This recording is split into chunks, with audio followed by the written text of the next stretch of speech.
আপনারা এখন পর্যন্ত সভাপতি মিশা সওদাগর সাহেব, আমি আজকে নির্বাচনে বিজয়ী হয়েছি, কিন্তু শপথ গ্রহণ করার পরে আমাদের কনস্টিটিউশন অনুযায়ী শপথ গ্রহণ করার পরেই আমি নিজেকে সভাপতি বলতে পারবো, অথবা আপনারা আমাকে অ্যাড্রেস করতে পারবেন as a president. But let me finish. এই যে ফুলের মালাটা না, এটা হয়েছে কি, এটা আমার প্যানেলের অবশ্য তারা পরিয়ে দিয়েছে, এটা পড়ার সময় আমার এখনো হয় নাই। নির্বাচনে জয়লাভ করেই তো আর সব কিছু শেষ হয়ে যায় না। যে জিনিস, যে কর্মকাণ্ডগুলো আমরা বাস্তবায়ন করার জন্য চিন্তা চেতনা নিয়ে আমরা একটি প্যানেল গঠন করেছিলাম, অনেকেই হয়তো এই প্যানেল থেকে জয়লাভ করতে পারে নাই। যারা জয়লাভ করছে তাদেরকে অভিনন্দন, যারা জয়লাভ করতে পারে নাই তাদেরকে অভিনন্দন নির্বাচনে অংশগ্রহণ করার জন্য। যখন আমরা আমাদের কাজগুলো আস্তে আস্তে বাস্তবায়িত করতে পারবেন সাকসেসফুলি, যখন একটা কমিটি একটা তার দৃষ্টান্ত স্থাপন করতে পারবে যে we are doing something for our artist, then আমরা হয়তো একটা ফুলের মালা নেব, আপনাদেরকে সামনে রেখেই নেব। তো সেই দিন পর্যন্ত ফুলের মালাগুলো এরকমই থাক, এভাবেই থাক, করে থাক। আর বলার কিছু নেই। আপনারা আমাদের যারা আমাকে ভোট দিয়ে জয়ী করেছে তাদের মনে এত বেশি বিশ্বাস ছিল আমার প্রতি, এত ভালোবাসা ছিল আমার প্রতি, যে তাদের এই ভালোবাসা, এই বিশ্বাসের পুরোপুরি মর্যাদা আমি কিভাবে রাখবো সেইটাই এখন আমাকে বেশি ব্যাকুল করে তুলেছে। এটা আসলে কি দেখেন, নির্বাচনে যখনই জয়লাভ করা হয়, মানে স্পেশালি যখন ভাইটাল পোস্টগুলোতে যখন আপনি ইলেকশন করবেন এবং ইলেক্টেড হবেন, তখন আপনি আনন্দিত হবেন হয়তো তখনই, কিন্তু এটা আপনার মাথার উপরে একটা বড় চাপ, কিন্তু যে আপনি প্রতিশ্রুতিগুলো বাস্তবায়িত করতে হবে, শিল্পীর জন্য কাজ করতে হবে। আমি যেহেতু শিল্পী সমিতির প্রেসিডেন্ট ইলেকশন করেছি এবং আমাদের অনেক সিনিয়র একজন আর্টিস্ট এবং fight director, producer, director Arman সাহেব, ওনার এগেনস্টে, যিনি কখনো নির্বাচনে কখনো পরাজয় বরণ করেননি, তার ইতিহাসে তিনি কোনো নির্বাচনে হারেননি, এই ফার্স্ট টাইম তিনি হেরেছেন। সো এটা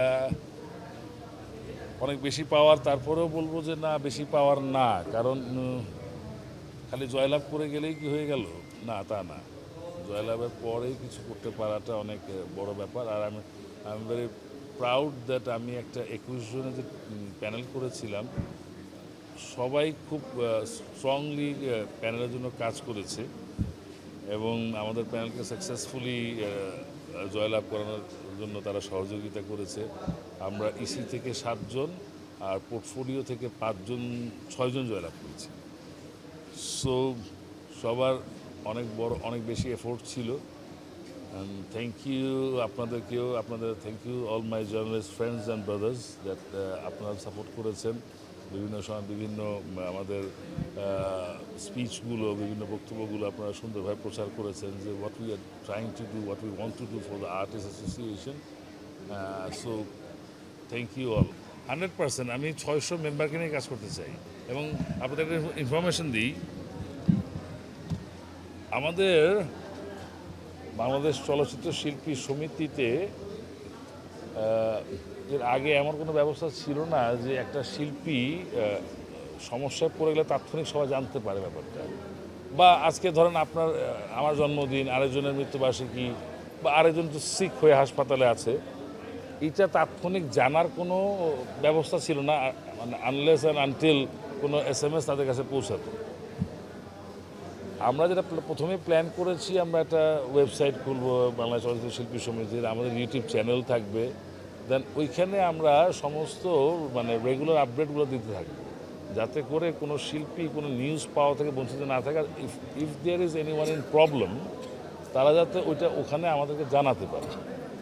দেন হবে কি জিনিসটা দেখেন, এটা আলটিমেটলি যখন সবাই জেনে যাবে, তখন মানে হেল্পের হ্যান্ডসগুলোও কিন্তু বৃদ্ধি পাবে। সো আমি যদি একজনকে জানাই বা 10 জনকে জানাই, সেটা সীমিত হয়ে যায়। আর যখন ওটা ওয়েবের মাধ্যমে যখন আমার সমস্ত 600 জন শিল্পী জানবে যে Shiba Sanu is in trouble, he needs help, তখন তারা কিন্তু ওইটা পড়েই তারা কিন্তু ওই সহযোগিতাটা ওইভাবে আমাদের করবে। এটা ফার্স্ট স্টেপ, যে এটা সবাইকে জানানোর জন্য। অ্যান্ড সেকেন্ড থিং, যেটা আমি চিন্তা করে রেখেছিলাম, যে ওই প্রেসিডেন্ট হয়ে প্রেসিডেন্টের চেয়ারে বসে খালি হ্যাঁ চা দাও কফি দাও খেলাম দিলাম আমি প্রেসিডেন্ট ইন্টারভিউ দিলাম, এটা কোনো কাজ না। অ্যাটলিস্ট মাসে অন্তত একদিন যে কোনো হলিডেতে, it could be a Friday or Saturday, আমরা কিন্তু বলতে পারি যে আপনাদের কি কি সমস্যা আছে, আসেন let us talk, let us discuss, let us know what is your problem.